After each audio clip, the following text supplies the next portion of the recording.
We start with being, a little over a month away, 5-6 weeks away here from the NFL draft. And the picture, the more I look at it anyway, the clearer the picture gets at number 4 for the Patriots, which the picture getting clearer means Travis Hunter is probably going to be available. I don't believe it either from a rational standpoint, but all the mock drafts now have Travis Hunter being available. They've got the Giants still going for Shedeur Sanders, even though there's a good chance they get one of those geriatric quarterbacks in free agency, even if they do get Aaron Rodgers. And let's be honest, it's probably good to have a backup plan if you're getting Aaron Rodgers. And even though this is not a great quarterback draft, even though you couldn't, in years past, you could always name 3 guys that are going in the top 5 each of the last 5-6 years. It's not the case this year. Shedeur Sanders going to the Giants seems like a likely thing. And you have obviously Cam Ward probably going number 1, Abdul Carter number 2, or some combination of that. And lo and behold, the Patriots, who completely messed this up in week 18, could possibly have a guy who would have went number 1 overall in another draft sitting in their lap at number 4. And in that case, it's obvious. There's no debate about it. There's no second thoughts about it. There's no, we really need an offensive lineman. Maybe we can make Will Campbell into a tackle. No. If Travis Hunter's there, you're taking him. This is not a great draft. It's certainly not a great tackle draft because that is the biggest need that you have. So you need to get the best damn player available. And that is Travis Hunter. And I might be naive to think that he can fill 2 positional needs for you in the NFL, but I really think he can fit 1.5. Okay? This is 2025. You need 3 coverage corners out there. You've got 2. You maybe let one go in Jonathan Jones, but you've got 2, right? And Christian Gonzalez and Carlton Davis will give you a season and a half between them this year because Carlton Davis does not play 17 games. If you can have Travis Hunter playing slot corner for you and even just a package guy on offense at wide receiver, bingo, bam, that's the best option you have available at the number 4 pick. It's not Will Campbell. It's not the reincarnation of N'Keal Harry they call Ted McMillan. It's Travis Hunter. And that apparently is the guy that's at the top of the Patriots draft board. Shocker. But Karen Guregian of Mass Live reporting that Travis Hunter is their guy, and they believe he is the best corner and the best receiver in the draft. And I do see people downplaying his receiver ability. I watched him play a lot the last 2 years, really this past year mostly, when he's been playing in the Big 12. As someone who covers Big 12 football, I've seen a lot of Travis Hunter. The dude can play receiver in the NFL, okay? He can. And the numbers, were just gaudy last year. There's a reason he won the Heisman Trophy. It's because of playing both positions. 1,258 yards last year and 96 catches. Catching passes from a guy who's going to be picked ahead of him, apparently, in the NFL draft and working under an NFL offensive coordinator. 15 touchdowns at the receiver position. No one could cover him. And I would even go as far as saying he would be a damn good receiver if he played in the SEC as well. And so if you're the Patriots, there's no other option at 4. Like there's no thought of, Tet's a little bit taller. There's no, we really need Will Campbell to shore up that left side of the line. It's an absolute no-brainer to me. And I think it's fascinating that the more this plays out, because 3 weeks ago, a month ago, I was saying no chance at Travis Hunter. That was such a pipe dream. Neither he nor Abdul Carter was going to be available to them. And I was on this show absolutely railing this entire organization because it's their friggin' fault. I'd rather them have won 7 games in 2 years than 8 and miss out on Travis Hunter or Abdul Carter. But if something's going to break their way, it looks like it's this, And now they're talking about, Guregian also had in this report that they're not going to address wide receiver until after the draft, which means you're drafting one. Because you're not just, maybe there's the pipe dream of an A.J. Brown trade after the draft, but there's no one really available after the draft. There's a reason why they would be available in May.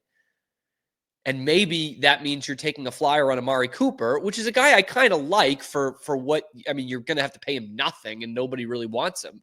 I still think there's something left there. But that also is not, if that's the way you're going, addressing wide receiver after the draft and getting 33-year-old, 32-year-old Amari Cooper, that's not addressing wide receiver. And right now, we went into, like, the Patriots got better defensively in this free agency period. We knew they were going to need to improve every position group except quarterback, and they have gotten better defensively. They're a better team than they were a week and a half ago.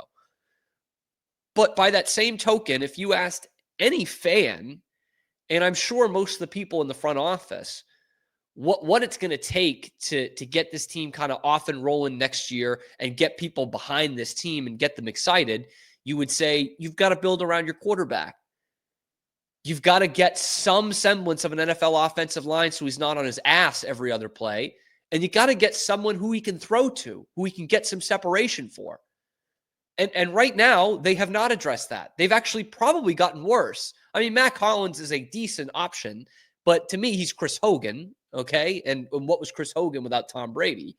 And you've subtracted from the offensive line. You cut David Andrews, which I thought was very weird timing and a very odd move considering who you brought in as OC, what we know the center means to Josh McDaniels' kind of offense, and a guy who has succeeded at center in Josh McDaniels' offense. I think you give the guy a shot to come back. Is it likely that he's going to be a Pro Bowler again? No, but I think you give that guy the chance, and maybe in mini camp, if he's not up to it, you say, okay, we'll move on in a different direction. We'll try Cole Strange. First round pick, Cole Strange. We'll try that out. He was awful at it at the end of the season, but we'll give it a shot again. Give him a whole offseason as the center that we drafted in the first round. Oh, Maroon. But all that to say, the answer at 4 is not Will Campbell. If you can't get Travis Hunter, if something happens at kind of the last minute and this mood in the room changes and the Giants are going to say we're going to take the other Colorado guy and pick Travis Hunter, then you move back, because honestly, there's really no one else at 4 that really inspires confidence for the Patriots. You can have the defensive tackle from Michigan, but honestly, if you do that, you're running into the same problem that you had with Will Campbell, the size at that position. And it's a tough sell to Patriots fans to say, yeah, well, we think this guy can just flat out play. We don't care about the measurables. When you already have a defensive tackle. You just paid a ton of money to a defensive tackle, the highest paid player in Patriots history. So that's a tough sell to the fans to say, yeah, Will Campbell, who we really need a tackle or a left guard, we need both of those, is too small to play this position. We couldn't use a premium pick on him. And then use a premium pick by taking the same chances on the Johnson kid from Michigan when you already have a defensive tackle. It's a tough sell. So in that case, if you're not going to get Travis Hunter, you've got to move back. And the good news, kind of lucky shit for the Patriots, is if that's the case, like, let's just play out this hypothetical, and it's Cam Ward, Abdul Carter, Travis Hunter in 1, 2, 3, then you've got some hungry teams that want a quarterback. And one that are going to have to move in front of the other. Maybe the Jets are trading down to 4 to get Shedeur Sanders. Then you maybe have some moves with which you can play.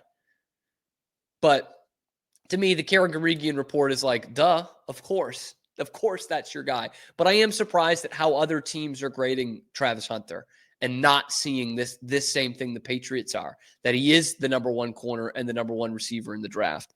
And Mel Kiper is all over this pick for the Patriots. So do with that what you will. But to me, no doubt, Travis Hunter at 4, you take him. You don't give him the number 12 jersey, but you give him everything else, basically. Kid, you and Drake Maye and Zero over there, you guys are our future. Let's do this thing. Anyway, let me know what you guys think. Let me know in the comments below. Be sure to like and subscribe here on YouTube. If you're watching here, we are live on YouTube every weekday, high noon Eastern time, talking Boston sports, and then wherever you get your podcasts with segments going out on YouTube too. So ring that notification bell to know every time we are going live. I'm Cam Stewart, your host. Zach Burke keeps us on the air every weekday.